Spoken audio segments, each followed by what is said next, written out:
My name is Olivia Sterling. I'm 28 years old.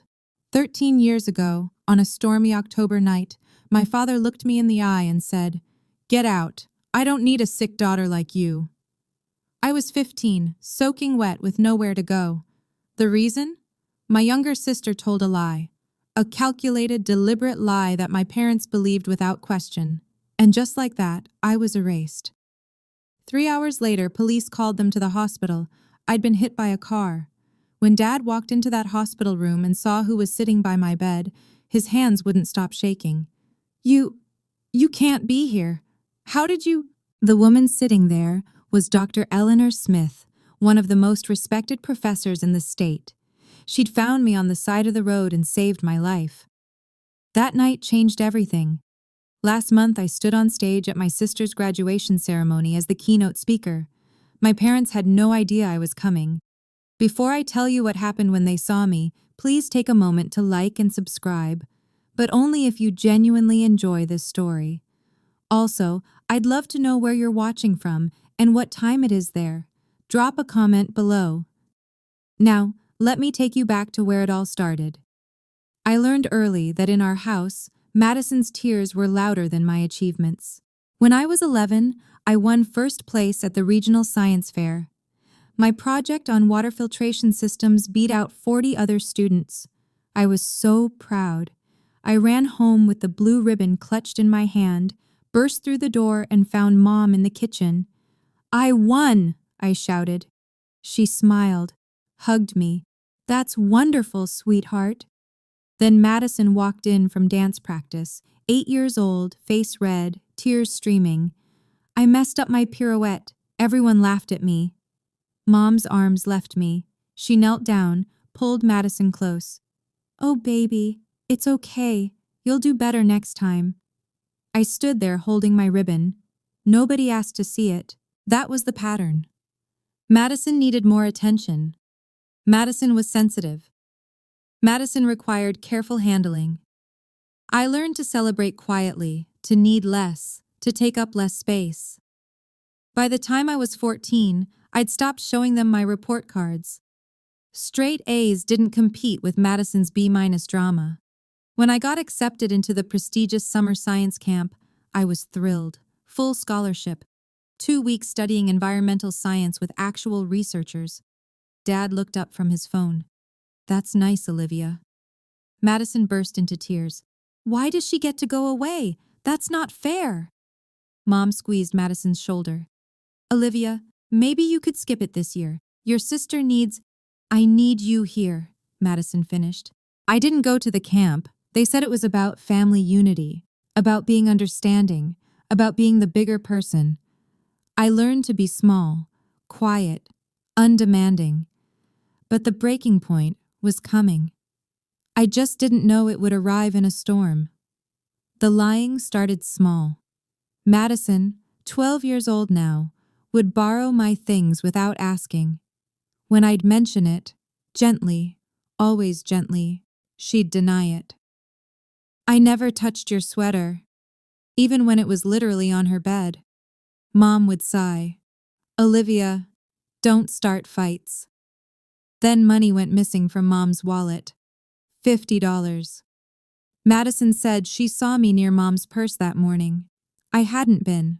I'd left for school early. Dad called me into his study. "Did you take money from your mother?" "No, I didn't." "Madison says you did." "Madison's lying." His jaw tightened. "Don't accuse your sister." "But I didn't." "Enough!" His voice cut through mine. "I'm disappointed in you, Olivia. I thought you were better than this." I lost my phone for a month, and the science camp opportunity I'd been promised for the following summer, gone. "We can't trust you with independence right now," Mom said. Madison watched from the stairs. When our parents weren't looking, she smiled. That stolen $50 was just a test run. Madison was learning she could get away with anything. The pattern escalated. A broken vase, my fault. A failed test Madison didn't study for. I should have helped her more. A rumor at school about Madison cheating on a quiz, I must have started. I stopped defending myself. What was the point? They believed her tears over my truth every single time. By 15, I felt like a ghost in my own house. Present but invisible. There unless they needed someone to blame. I started spending more time at the library, at school, anywhere but home. I told myself I just needed to survive until college. 2 more years. I could make it 2 more years. I was wrong. October. Junior year. Everything felt heavy that week. There was a boy at school named Jake. He was in my AP chemistry class. Nice guy. Terrible at balancing equations. He'd asked me for help a few times, and I'd stayed after class to explain stoichiometry. That was it. Just homework help. Madison had a crush on him. Massive, obsessive crush. She'd walk past my classroom just to see him. She'd practiced writing Madison Sterling Walker in her diary. I'd seen it once when I went to return her borrowed pen. On Tuesday, Jake caught me at my locker. "Hey, thanks for the help yesterday. You really saved me."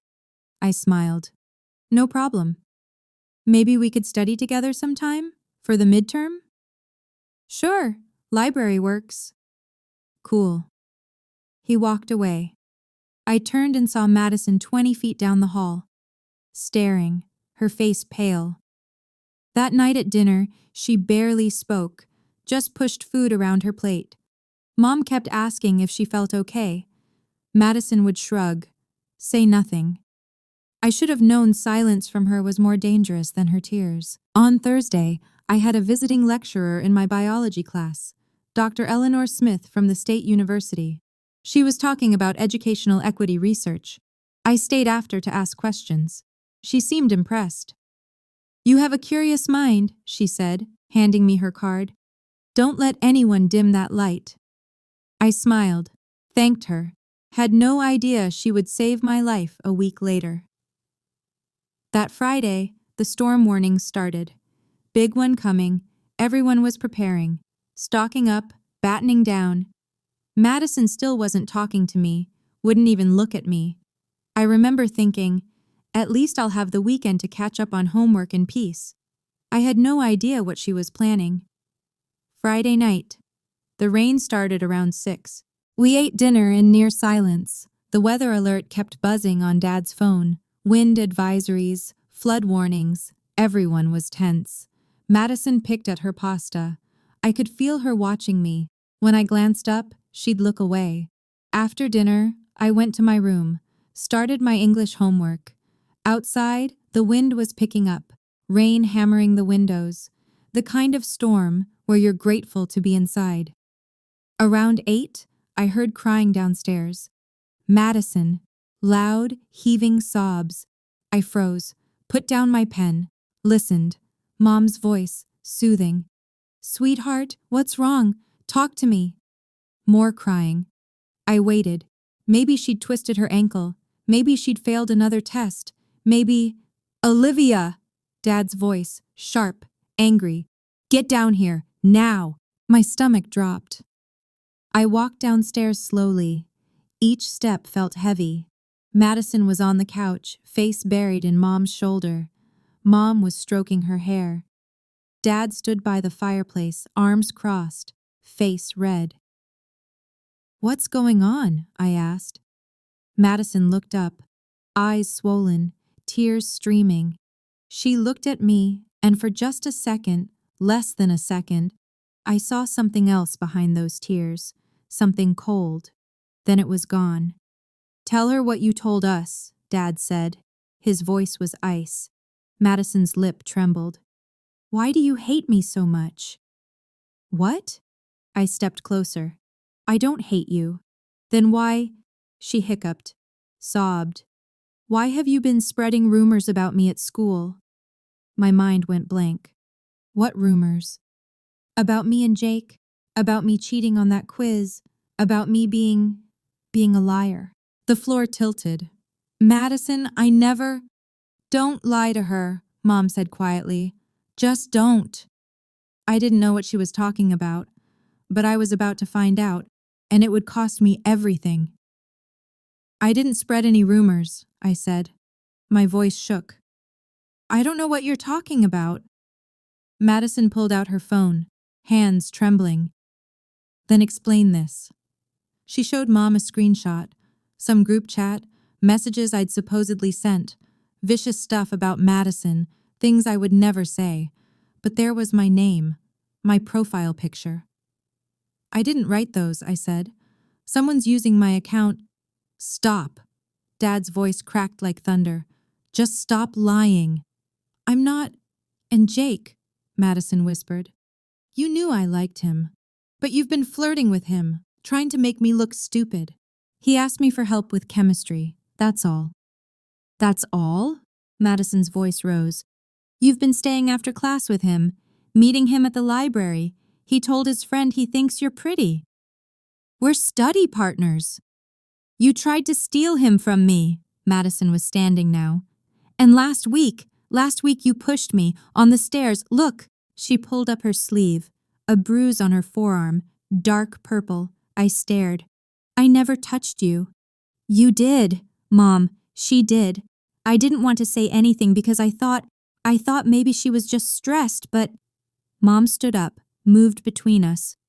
Olivia, this is serious. If you hurt your sister, I didn't. Then how did she get that bruise? Dad demanded. I don't know. Maybe she did it herself. The words hung in the air. Madison's eyes went wide, fresh tears. You think I'd hurt myself? Just to frame you? Yes, I was shouting now, desperate. Yes, because you do this. You lie. You've been lying about me for years. Dad took a step toward me. Is this true, Olivia? You've been bullying your sister? Making her life miserable? No. God, no. Please just listen. I've heard enough. Enough! Dad's fist slammed on the mantel. I've heard enough of your excuses. They're not excuses. Please just let me explain. There's nothing to explain. Mom's voice was quiet, disappointed. I thought we raised you better than this. Madison sobbed into her hands, the perfect picture of a victim. I looked at her, really looked at her, and for a moment she looked back. And she wasn't crying anymore. Her eyes were dry, calculating. You're lying, I said, barely a whisper. I'm not, she said, and her voice didn't shake. You are. You made all of this up. Olivia, Mom started. She's lying. I turned to Dad. Please, you have to believe me. I would never hurt her. I would never spread rumors. She's doing this because she's jealous, because Jake doesn't like her, because... That's it. Dad's voice went cold, flat. I don't want to hear another word from you. You're sick. Something's wrong with you. The word hit like a slap. Sick. I'm not... You need help. Professional help. But right now... He pointed to the door. Right now, I need you out of my sight. The rain was pounding outside. Thunder shook the windows. Dad, it's storming. I don't care. Where am I supposed to go? That's not my problem. His face twisted. Get out. I don't need a sick daughter like you in this house. The words carved into me. Sick daughter, like I was diseased, broken, wrong. I looked at Mom, begging silently. Say something. Stop him. Tell him this is insane. She turned away, kept her arm around Madison. I grabbed my jacket from the hook. My hands were shaking so hard I could barely zip it. The door slammed behind me. Through the window, I could see Madison watching me leave. She wasn't crying anymore. She was smiling. The rain hit me like a wall, cold, angry. Within seconds, I was soaked through. I stood on the porch for a moment, waiting. Maybe Dad would come after me, apologize, say he'd overreacted.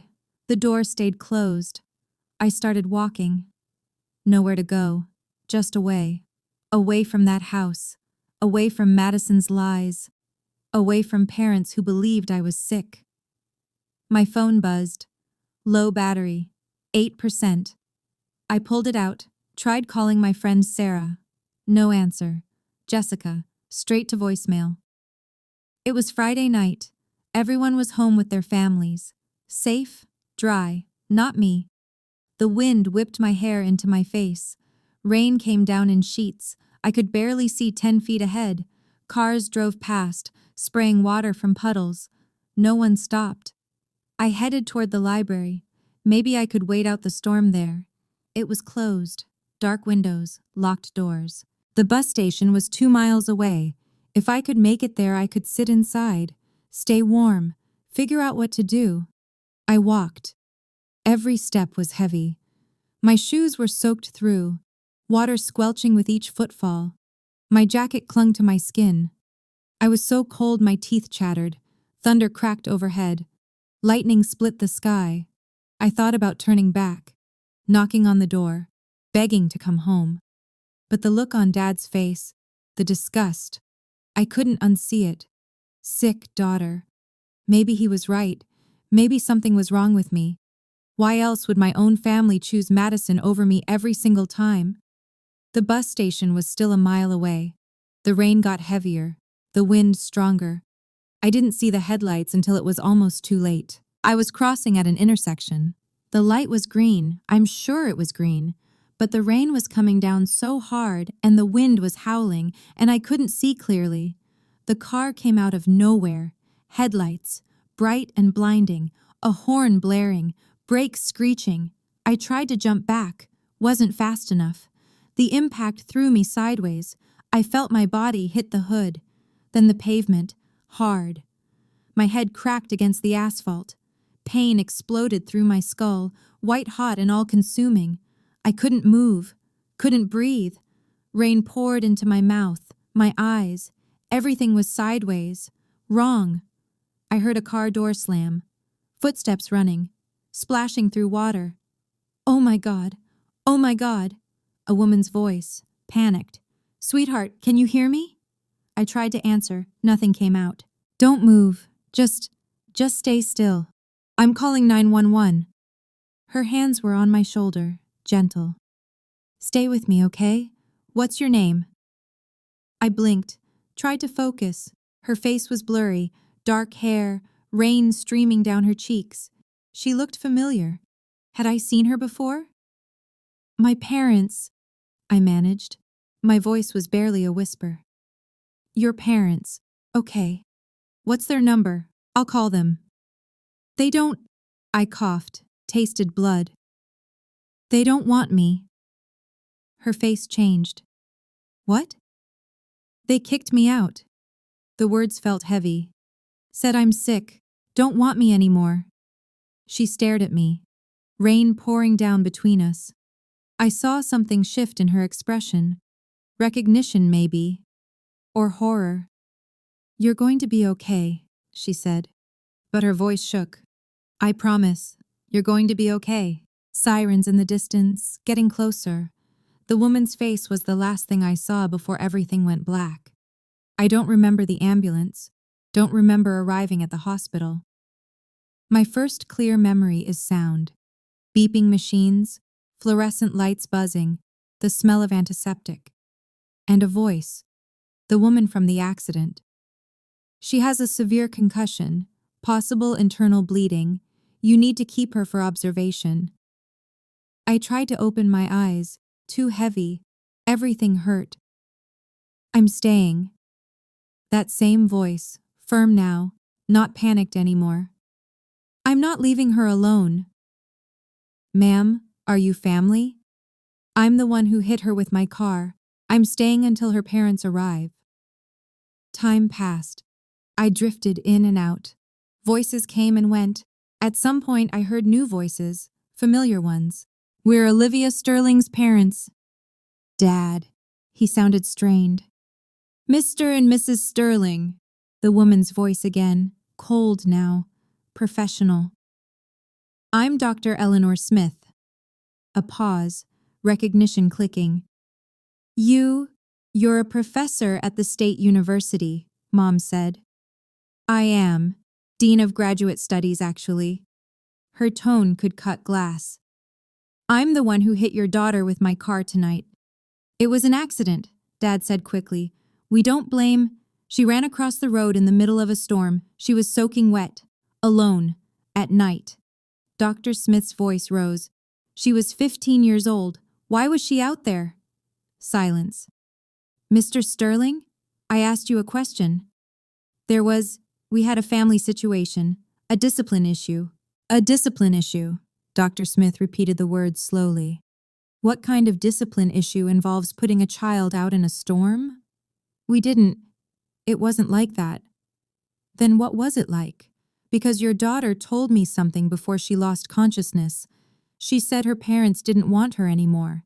She said you told her she was sick. More silence. You're lying, Madison's voice. Small, scared. Olivia's making that up. She was barely conscious. She wasn't making anything up. I heard footsteps, someone walking away from my bed. Dr. Smith's voice, further now. I need to speak with a social worker. Now. That won't be necessary. Dad's voice, trying to sound authoritative, failing. We're her parents. We'll handle this from here. With all due respect, sir, you've handled it enough. This is a private family matter. The moment you sent a minor out in a storm, it stopped being private. Dr. Smith's footsteps came back. I felt her hand on mine, warm, protective.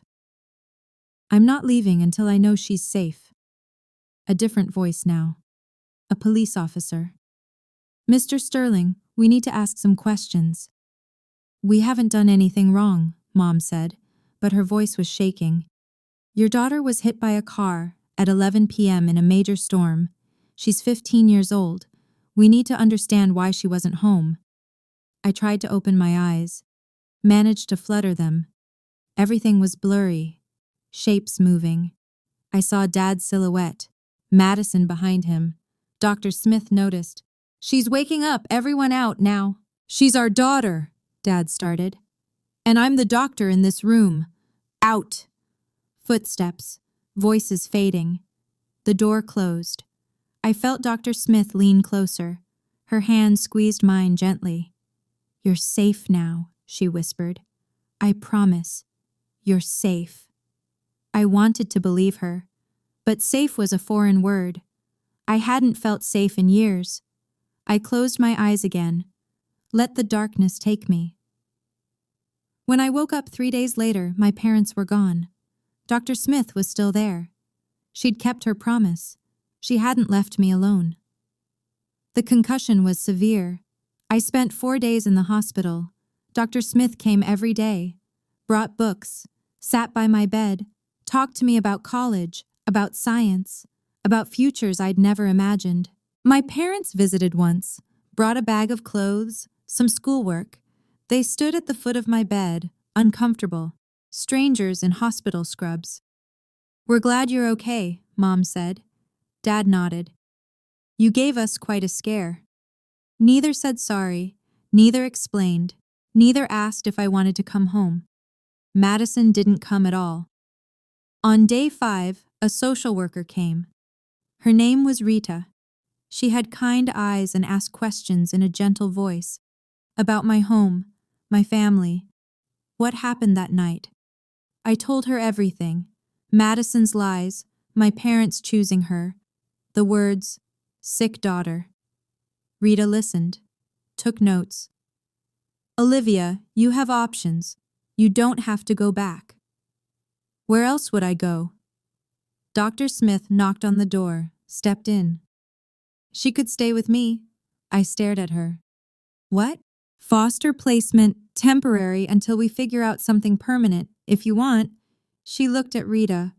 I've already started the paperwork. Why would you do that? My voice cracked. You don't even know me. Dr. Smith sat on the edge of my bed. Because someone once did it for me.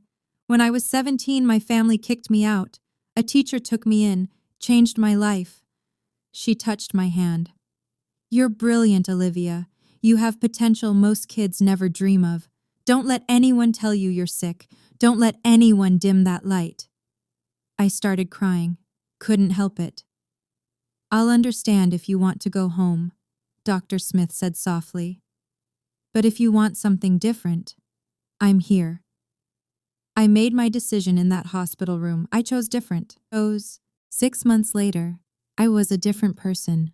Same name, different life. Dr. Smith's house was quiet, organized, full of books and plants and soft classical music. She gave me the guest room, said I could decorate however I wanted. I transferred schools, started fresh. No one knew about Madison, about my parents, about being the sick daughter. I was just Olivia, smart, focused, finally free to breathe. Dr. Smith, Eleanor, she insisted I call her, exposed me to a world I'd never seen. University lectures, research symposiums, dinners with professors discussing policy and equity and change. Education is freedom, she'd say. Knowledge is power. No one can take that from you. I threw myself into school. Straight A's weren't just grades anymore. They were proof. Proof I wasn't sick, wasn't broken, wasn't wrong. Eleanor taught me about grant writing, about scholarships, about systems that help kids like me, kids from difficult situations, kids who need a second chance. You're going to do something important someday, she told me once. We were having dinner. Pasta and salad. Normal. Safe. I can see it. I thought about my old family sometimes. Wondered if Madison ever told them the truth. If Dad ever regretted those words. If Mom ever stood up for me. But mostly, I didn't think about them at all. I heard things through mutual friends. Madison was doing fine. Still the golden child. Still the center of attention. My parents had removed all my photos from the house, like I'd never existed. Good, I thought. Let them erase me. I'm building something better. By my senior year, I had a plan. College, major in education policy, build something that would help kids who fall through the cracks, kids whose families fail them. I was going to turn my pain into purpose. College was a blur of study sessions and late nights and slowly learning to trust again. I got a full scholarship to a prestigious university. Eleanor's recommendation letter was glowing. I majored in education policy and social justice, minored in psychology. I wanted to understand systems, why some kids got help and others fell through cracks wide enough to swallow them whole. Summers, I interned at nonprofits, grant writing organizations, youth advocacy groups. I learned how money moved, how programs started, how to turn empathy into action. I graduated summa cum laude. Eleanor cried at my ceremony. "I'm so proud of you," she whispered. "So incredibly proud." I got hired immediately as a research coordinator at a university education department. Eleanor's university, actually. Different building, professional distance, but still connected. At 25, I had an idea. A scholarship program for students from difficult family situations. Kids who'd been kicked out, abused, neglected. Kids who needed a second chance. I called it the Second Chances Scholarship. Original, I know, but clear. Eleanor helped me write the grant proposals. We secured funding from 3 organizations, launched the program at 1 university as a pilot, then 2 universities, then 5. By the time I was 27, we'd awarded over $200,000 in scholarships, helped 47 students stay in school, stay alive, stay hopeful. Media started paying attention. Local newspapers, education journals. I gave interviews, spoke at conferences, always told my story, vaguely. A 15-year-old girl who was told she didn't belong. Never named names. One day, my colleague David Brooks knocked on my office door. "Olivia, you're being considered for keynote speaker at a graduation ceremony." "Which university?" "Riverside State University." My stomach dropped. I stopped, breathed. "That's my sister's school." David blinked. "You have a sister?" "Not anymore," I said quietly. "But yes, she graduates this spring." David sat down. "Do you want me to decline on your behalf?" I stared at my desk, my hands, the scholarship applications stacked in neat piles, 47 students, 47 second chances. "What's the theme?" I asked. "Resilience and educational equity. President Walsh specifically requested you. said your work embodies everything the ceremony should represent. My work, the scholarship program born from being thrown away, from being called sick. Would I have to? I paused. Would I have creative control over my speech? Complete control, they just want you there. I thought about Madison, sitting in her cap and gown, smiling, probably bragging about her perfect family, her supportive parents, her only child status. I thought about my parents in the audience, proud, oblivious, still believing they'd made the right choice 13 years ago. I thought about standing on that stage, telling my story, not for revenge, for closure. I need to talk to Eleanor, I said. That night, over dinner, I laid it out. They have no idea I exist in this capacity, no idea I built this. They probably think I'm dead or homeless or… I stopped. I don't know what they think. Eleanor set down her fork. What do you want to happen? I want to close the chapter properly, not with anger, with truth. And if they're hurt? They hurt me first. I met her eyes. I'm not doing this for revenge. I'm doing this because my story matters. Because showing them who I became despite them, that's not vindictive. That's honest. Eleanor reached across the table, squeezed my hand. Then do it, on your terms, with your head held high. Show them who you are now. I called David the next morning. Tell President Walsh I accept. I didn't see Madison in person, but I heard things, saw things. Social media makes ghosts visible. She posted constantly. Her senior year was documented in filtered photos and carefully curated captions, brunches with friends, study sessions that looked more like photo shoots, the perfect college experience. Can't believe I'm graduating in 2 months, one caption read. So grateful for my parents who supported me every step of the way. Hatch blessed # family first. The comments poured in. You're amazing. So proud of you. Your parents raised you right. I scrolled through her profile once. Just once. Morbid curiosity. There were no photos of me, no mentions of a sister. In her digital universe, I'd never existed.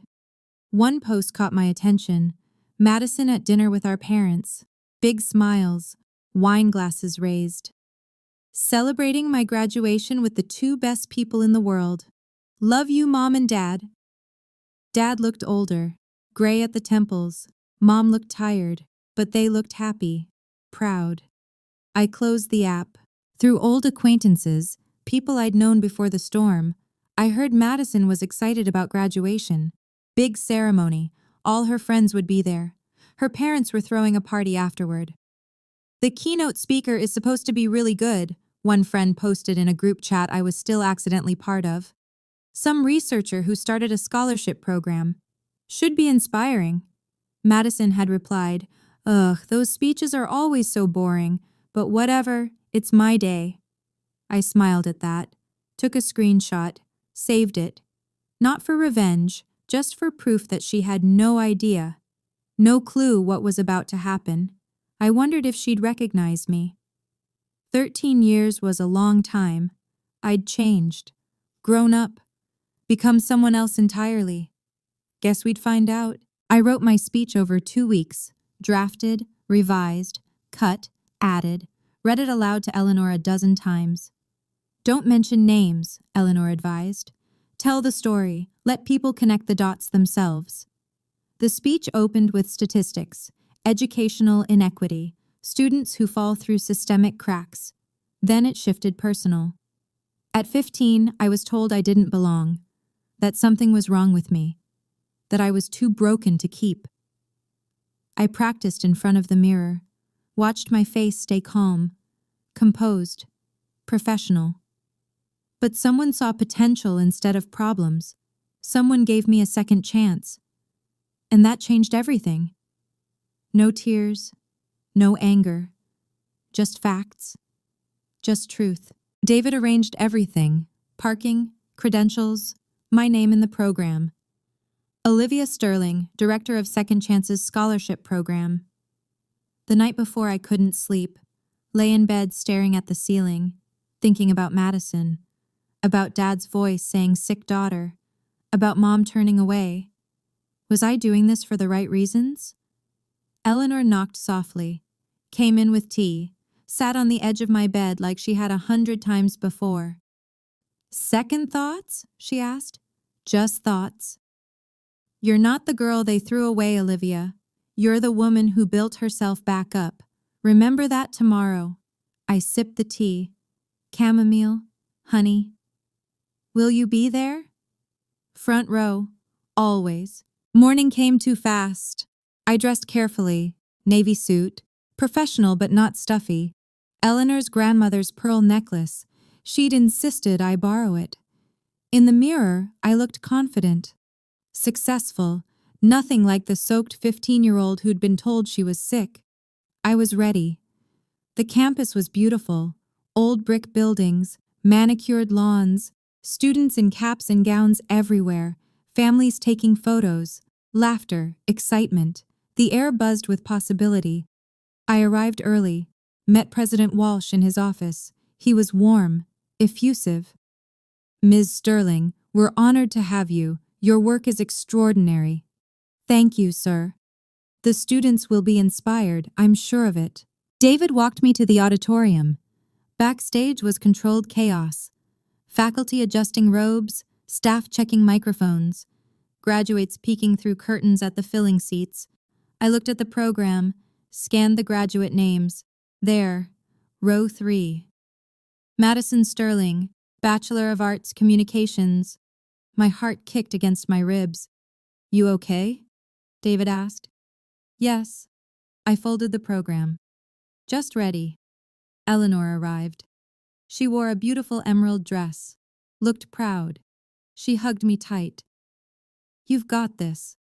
I know. Remember. I know. I smiled. Head high, truth clear, no revenge, just honesty. She kissed my cheek, went to find her seat. The auditorium was filling. I could hear the murmur of voices.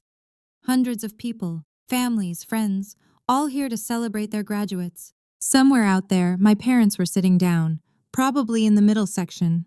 Good view, excited for Madison's big moment. They had no idea who the keynote speaker was. David had confirmed. The program listed my name, but buried in small print. Most people didn't read speaker bios carefully. They'd find out soon enough. President Walsh touched my shoulder. 5 minutes. You're on after the opening remarks. I nodded, breathed, smoothed my suit. From the wings I could see the stage, the podium, the microphone, hundreds of faces beyond the lights. It was time. Wait, before I tell you what happened when I stepped on that stage, I need to ask, have you ever been in a situation where your family doubted you, but you proved them wrong? Drop a yes or no in the comments. And if you're enjoying this story so far, please hit that like button. It really helps this story reach others who might need to hear it. Okay. Now, back to the ceremony. This is where everything changed. President Walsh stepped to the podium. The crowd quieted. Welcome, graduates, families, and honored guests. Today we celebrate achievement, resilience, and the boundless potential of our students. Applause. Cheers. Our keynote speaker embodies these values. She's dedicated her career to ensuring that every student, regardless of circumstance, has access to opportunity. Please welcome the director of the Second Chances Scholarship Program, Ms. Olivia Sterling. The auditorium erupted in polite applause. I stepped into the light. The stage was massive, podium centered, microphone waiting. Beyond the front row, faces blurred into a sea of caps and gowns. I walked with measured steps, confident, calm. My heels clicked against the stage floor. And then I saw them. Row 3, Madison, cap and gown, honor cords around her neck. She was clapping, smiling, turned halfway to whisper something to the girl beside her. Then she looked up, saw me. Her hands froze mid-clap. Her smile faltered. Confusion crossed her face. Then recognition, then shock. Her mouth opened slightly. No sound came out. Behind her, row 8, Mom and Dad, still clapping, not looking closely yet, just polite audience members applauding a speaker whose name they hadn't registered. I reached the podium, adjusted the microphone, looked out over the crowd. Madison's face was pale, staring. Her friend nudged her. "You okay?" Eleanor sat front row, stage right. She nodded once, small, encouraging. I gripped the podium edges. "Good morning. Thank you, President Walsh, for that generous introduction." My voice carried, clear, strong, amplified across hundreds of people. Dad's head jerked up. I saw him lean forward, squint, trying to place my voice. Mom's hand went to her chest. I smiled, professional, warm. "It's an honor to be here today. Today, I want to talk about resilience, about what happens when you lose everything and find yourself anyway." The audience was quiet now, attentive. "Let me tell you about a 15-year-old girl." I kept my voice steady, conversational. She was told she didn't belong, that something was fundamentally wrong with her, that she was too broken to keep.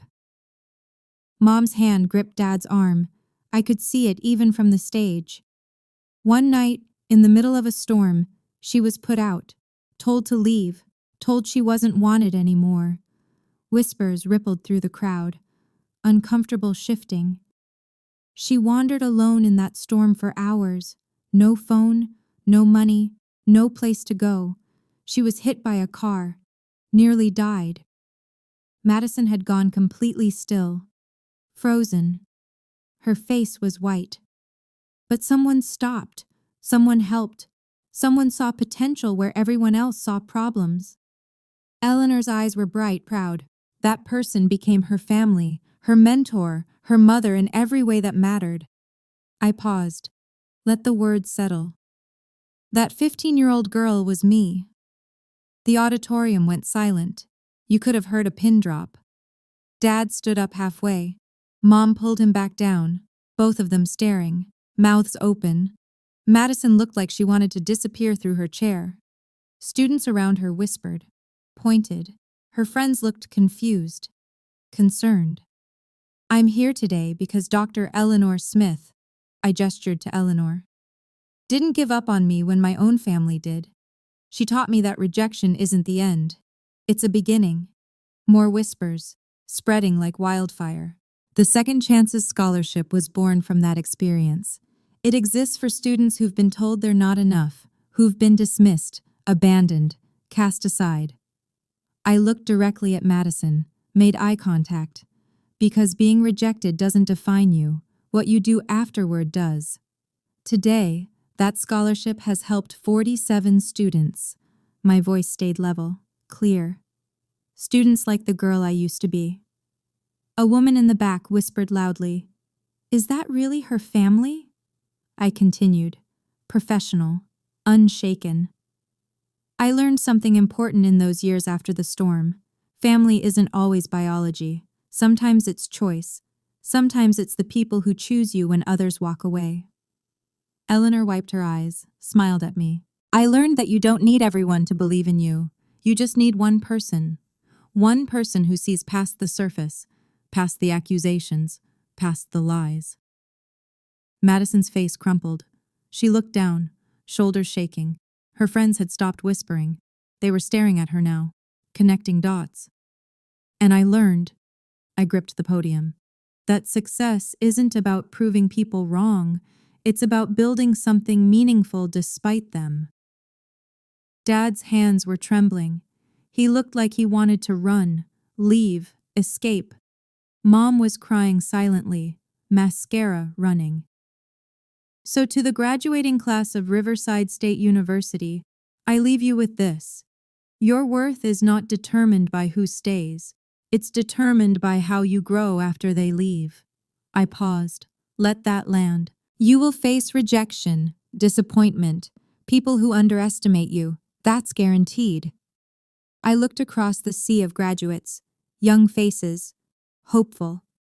But you get to decide what happens next. You get to choose who you become. Standing ovation. Slowly at first, then building. Students standing. faculty, families, not everyone. Dad stayed seated, pale, hands over his face. Mom stood mechanically, clapping weakly, tears streaming. Madison didn't move, sat frozen, staring at her lap. I stepped back from the podium. President Walsh was beaming. "Thank you, Ms. Sterling. That was powerful."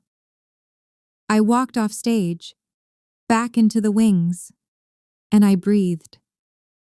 The ceremony continued. President Walsh returned to the podium, started calling names. I stayed backstage, watched through the gap in the curtains. The energy had shifted. Students walked across stage to receive diplomas, but the applause was distracted, uneven.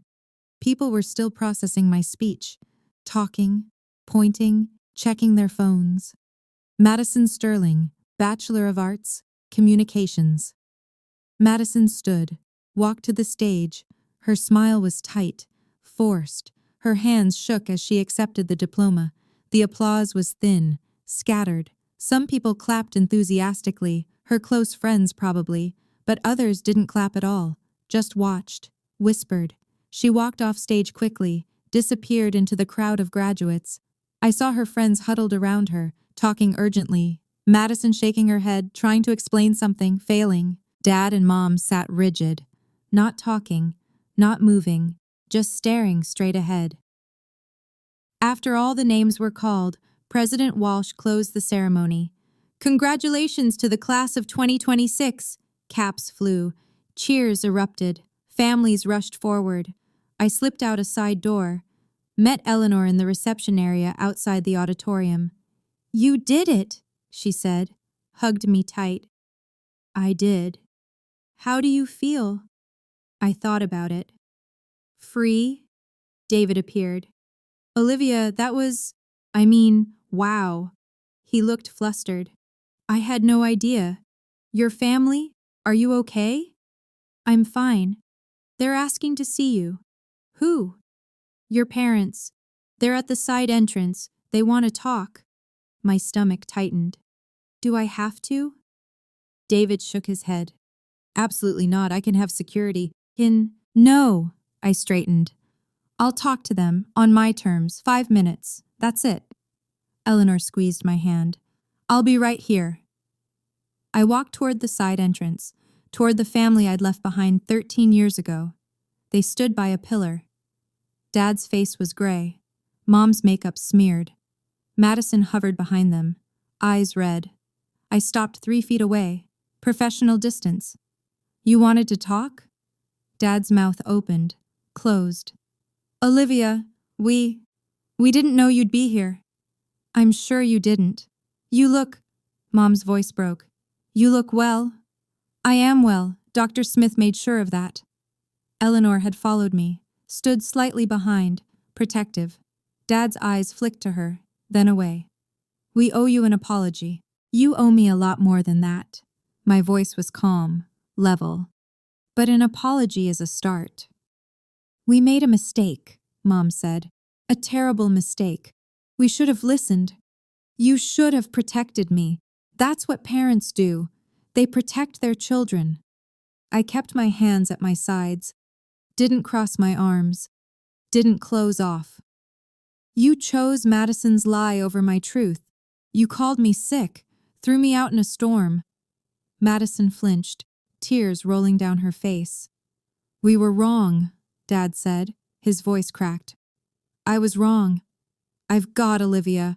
I've regretted that night every day for 13 years. "Good." The word hung there, sharp. "Can we talk?"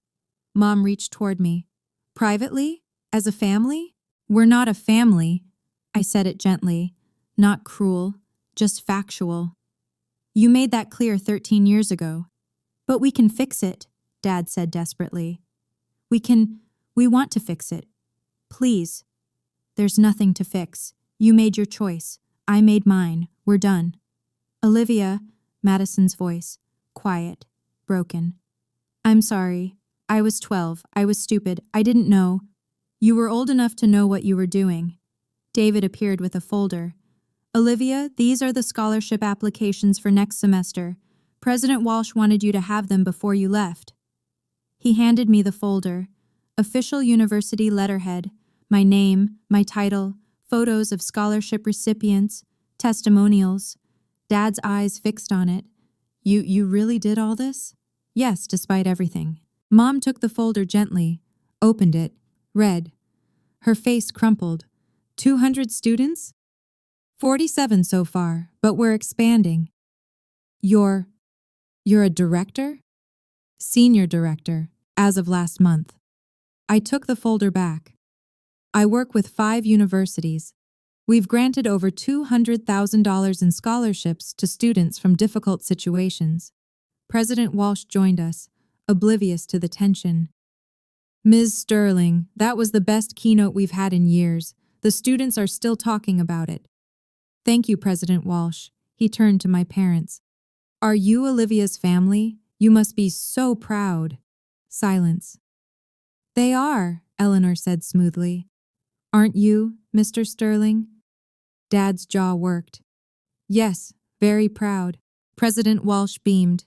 Ms. Sterling is one of our most valued partners. Her program has changed lives, literally saved some of these kids. He shook my hand, walked away. Dad stared at me, really looked. We had no idea. You never asked. I kept my voice soft, not angry, just tired. You erased me, pretended I never existed. Why would you know? I tried to find you, Mom whispered. After the hospital, you disappeared. I changed my name legally, made it harder. I met her eyes. I needed you to not find me. I needed space to heal. Did you? Dad asked. Heal? Yes, no thanks to you. Madison's friends approached. 3 of them, looking uncomfortable. Madison? One girl touched her arm. Is that true? Is she really your sister? Madison nodded, couldn't speak.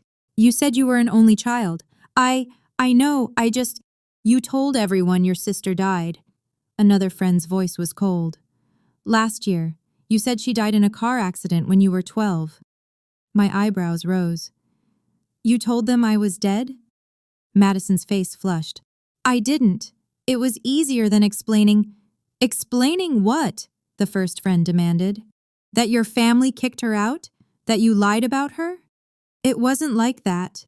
Then what was it like? The third friend looked at me. I'm sorry. I'm so sorry this happened to you. Thank you, I said quietly. They walked away. Madison stood there, alone, watching them leave. Madison, Mom started. Don't. Madison's voice was sharp. Just don't. She looked at me, really looked. I wanted to tell them so many times. I wanted to tell everyone the truth, but I was scared. Scared of what? That they'd hate me. That everyone would hate me. She wiped her eyes. They were right to. I deserve it. Madison. I stepped closer. I don't hate you. I forgive you. For my own peace, not yours. But I don't want a relationship. I need you to respect that. Can't we just... No. Firm. Clear. You made choices for 13 years. Choices to keep lying. To keep me erased.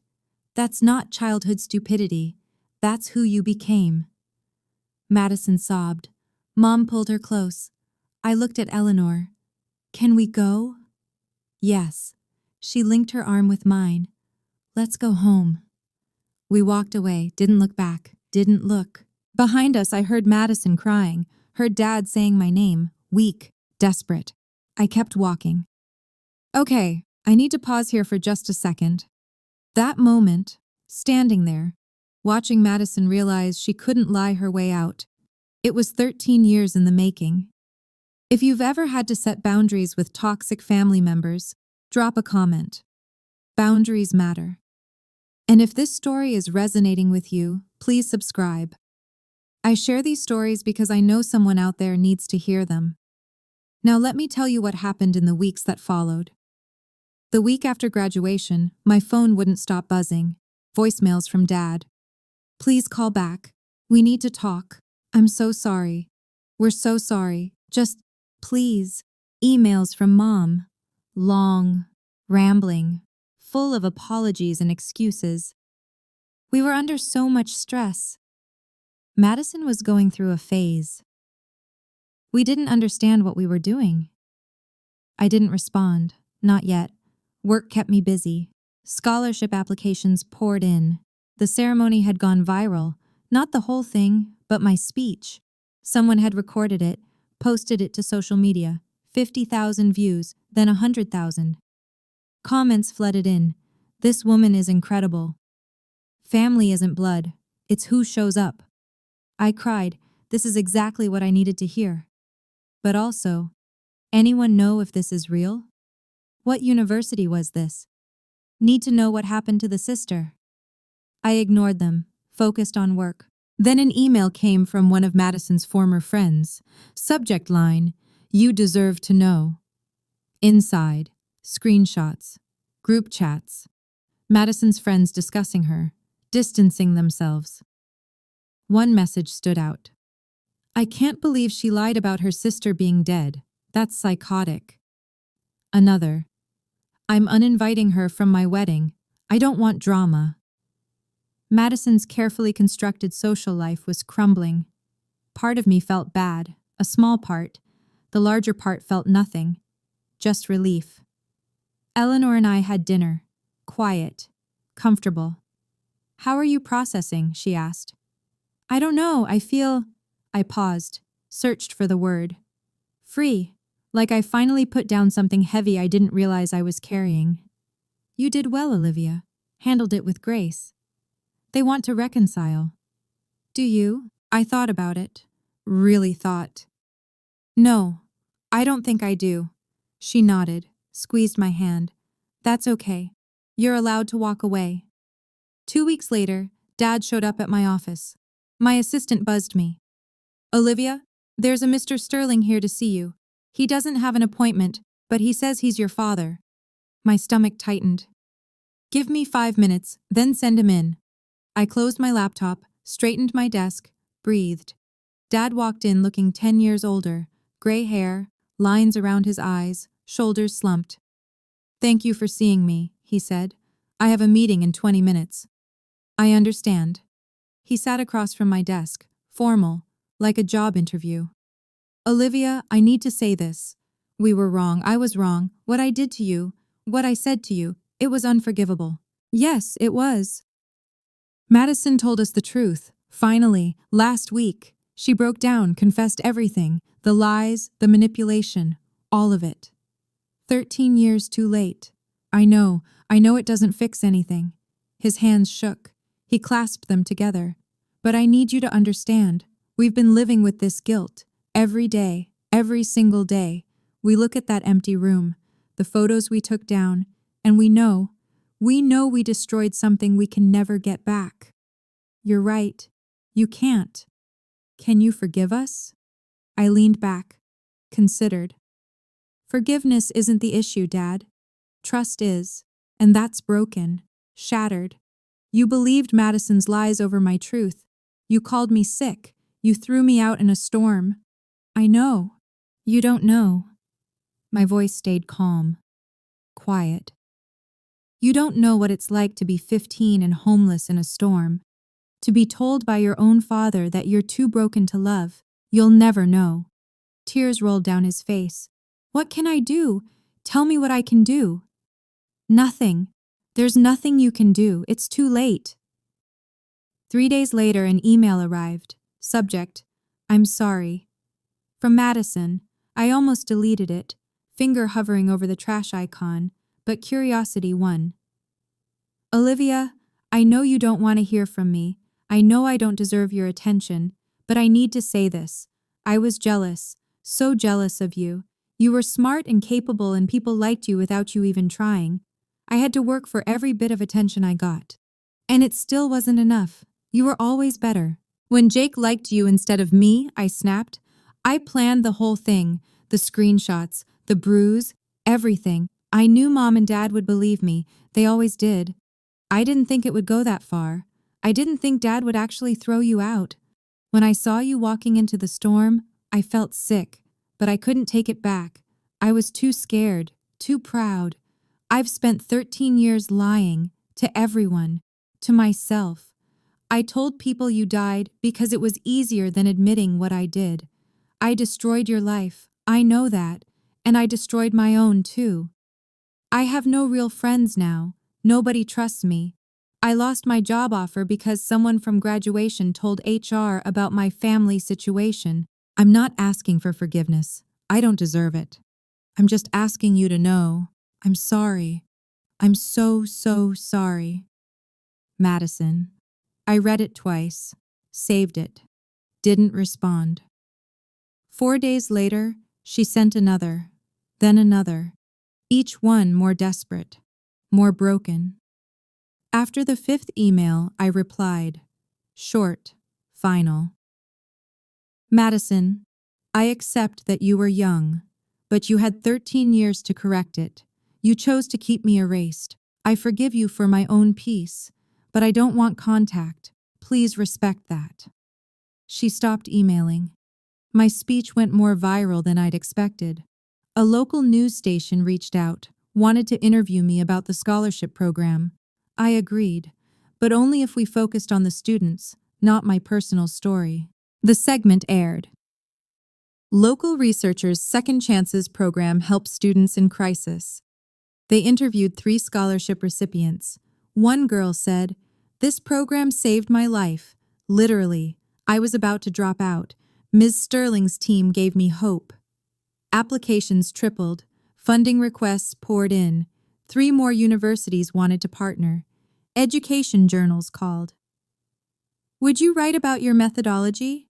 A national conference invited me to speak. Equity in education, closing the gap. David knocked on my office door. You're famous now. How does it feel? Weird. I just wanted to help some kids. You're doing more than that. You're changing systems. The State Board of Education sent a commendation, recognition for outstanding contribution to educational equity. And through it all, I saw the ripple effects. Madison's social media went quiet. No more posts. Her accounts eventually went private. Dad sent one final email. We're proud of you, even if we have no right to be. I didn't respond. Mom tried calling once. I didn't answer. Old family friends reached out on LinkedIn. Awkward messages. Heard about your work. So impressive. Maybe we could catch up? I declined politely. Meanwhile, Eleanor was accepted as a keynote speaker at a national conference. Come with me, she said, as my guest and colleague. I'd love to. We flew to Chicago, presented together, stayed in a nice hotel, talked about everything except my biological family. You've built a good life, Eleanor said over dinner. You should be proud. I am, because of you. No, she shook her head. Because of you. I just gave you a chance. You did the rest. 1 year after Madison's graduation, my life looked completely different. The Second Chances Scholarship was now in 10 universities. We'd helped 83 students stay in school, stay alive, stay hopeful. I was promoted to senior director, got a corner office, a raise, recognition from people whose names I'd only read in textbooks. I dated someone, a kind man named Marcus who worked in public policy. It didn't work out, but it ended amicably.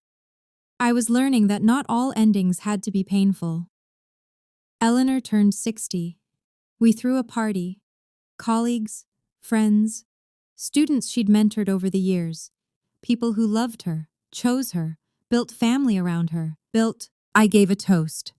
To the woman who taught me that family is built, not born. Thank you for choosing me. She cried, happy tears.